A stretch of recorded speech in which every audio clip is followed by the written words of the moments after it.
Hey, good evening, everybody. How y'all doing? Y'all hold on a second. Y'all hold on a second. Y'all know who this is. This your boy, Rod Thomas Jr., and this is the new version of the real news behind the news. Oh, yeah, man, today is what? December... December 28th, Wednesday. Here in Shreveport, and the weather is looking good. I'm actually finna ready to go clock in. But I don't want to get people all bent out of shape when I do what it is that God has called me to do. Because I noticed that a lot of people gave me a lot of love when I said that I am going to start going back to my Christian roots, not religious roots, but my belief in Jesus and who he was. But at the same time, y'all, the last 2-3 days, I've been in a conundrum because I gotta look at a lot of the ministers that's in a lot of y'all churches and know that they may have possibly, most likely, fucking it is true, molested little boys and girls. Just like that Catholic church. Ain't they got a commercial right now telling you if you got touched in a awkward place when you was 8 years old in the Boy Scouts, or you was 8 years old going to Catholic church, you have a lawsuit. How am I supposed to respond to a preacher who I know he might be outside of the pedophilia and the molestation that he was involved in? He might be a good person. But wait a minute, let me ask y'all a question. Y'all gonna get mad at me for talking about a lot of things, but why y'all ain't get mad at your pastor? Because they quit to tell the LGBTQ community. And keep in mind, I don't have no problem against them. But I do have a problem with these preachers telling you that them people there are going to hell. When guess who play the piano every Sunday? One of them. And pastor gonna make sure he get his money, don't he? So how am I supposed to respond as a minister of the gospel when I'm confronted with these fake ass people out here that call themselves preachers of the gospel? I don't give myself no titles. Like y'all look at back in my past, I tell y'all I am not a leader, but people choose to follow me. People follow me because of the truth that I speak. That's not a reason for you to follow me. You should follow God, who puts me in a position to do research that 93% on the planet, people on the planet don't do.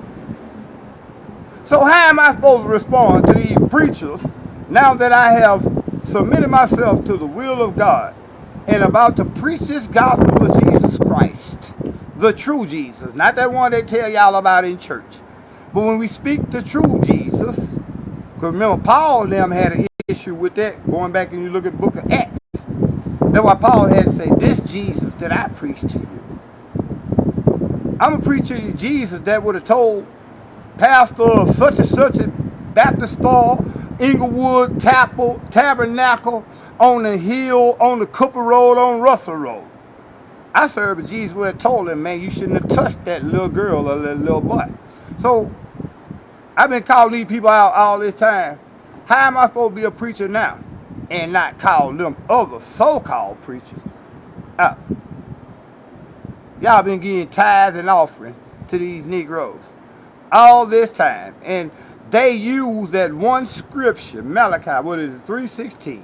How dare man rob God? But if y'all would have took the time and read that for yourself, you would understand that that scripture was talking to the ministers. Because what the preachers, the scribes, the Pharisees, the Sadducees, what they were doing, they were taking the best of the offerings that the people came and gave to God for their sin offering. And I'm going to be real, excuse my language, they were buying pussy. They were treating with the temple prostitutes.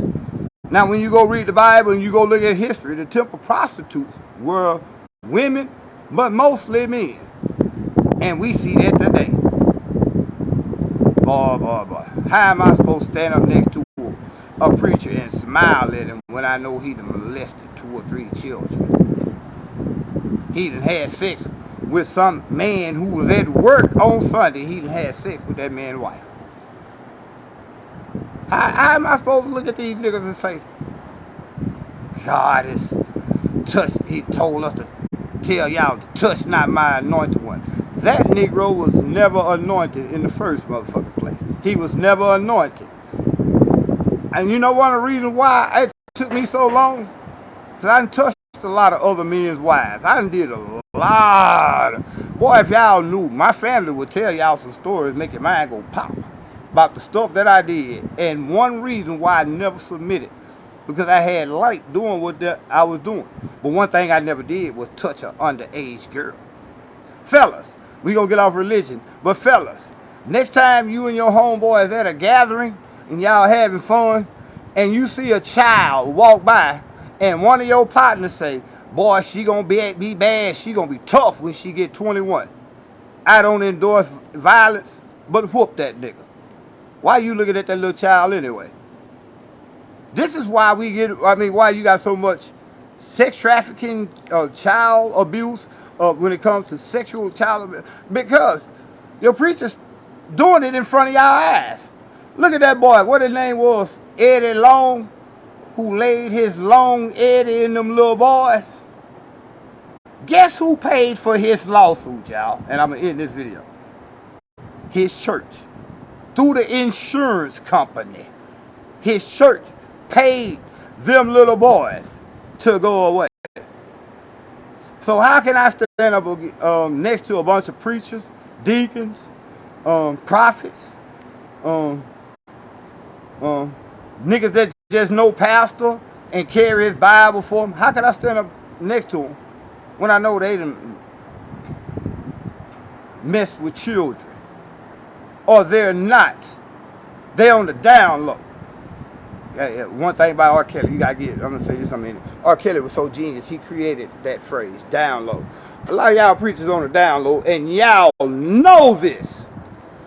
Because if he was a real man of God, I'm gonna be real, and I'm not judging nobody, but there's no way in the world a boy that like boys or a girl that like girls supposed to be playing the organ in your church. It is what it is.